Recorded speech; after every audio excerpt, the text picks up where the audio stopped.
السلام علیکم ورحمۃ اللہ وبرکاتہ۔ الحمدللہ رب العالمین والصلاة والسلام علی رسولہ الکریم، اما بعد۔ محترم ناظرین و مشاہدین، صلہ رحمی، رشتہ جوڑنا، آئیے دیکھتے ہیں قرآن و سنت میں صلہ رحمی کی کیا اہمیت ہے اور صلہ رحمی کیسے کیا جائے، رشتہ کیسے جوڑا جائے۔ اللہ کے رسول صلی اللہ علیہ وسلم کی ایک حدیث سنیے۔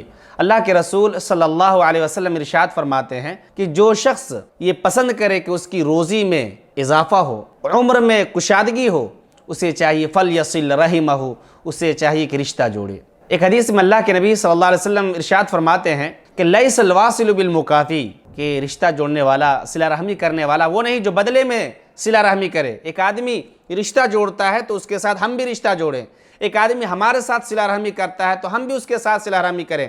اللہ کے رسول فرماتے ہیں کہ حقیقت میں صلہ رحمی کرنے والا یہ شخص نہیں ہوتا ہے، حقیقت میں صلہ رحمی کرنے والا، رشتہ جوڑنے والا وہ شخص ہے وَلَكِنَّ الْوَاصِلَ الَّذِي إِذَا قُطِعَتْ رَحِمُهُ وَصَلَهَا، حقیقت میں رشتہ جوڑنے والا آدمی وہ آدمی ہوتا ہے کہ جب اس سے رشتہ توڑا جائے، اس سے دوریاں اختیار کی جائے، اس سے قطع تعلق کیا جائے، اس کے ساتھ صلہ رحمی نہ کیا جائے، تو وہ آدمی رشتہ دار سے، اپنے جاننے پہچاننے والے کے ساتھ اچھا برتاؤ کرے، رشتہ جوڑے، تعلق جوڑے۔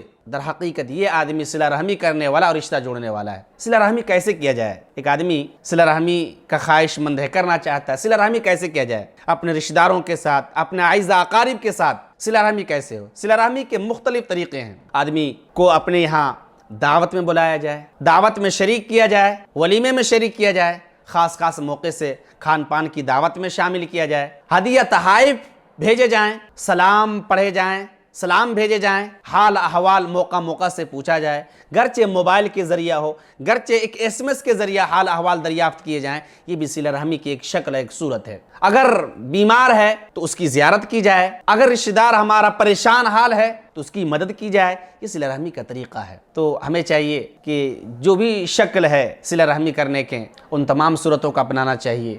اللہ تبارک و تعالی ہم تمام لوگوں کو رشتہ جوڑنے کی توفیق عطا فرمائے۔ آمین۔ والسلام علیکم ورحمۃ اللہ وبرکاتہ۔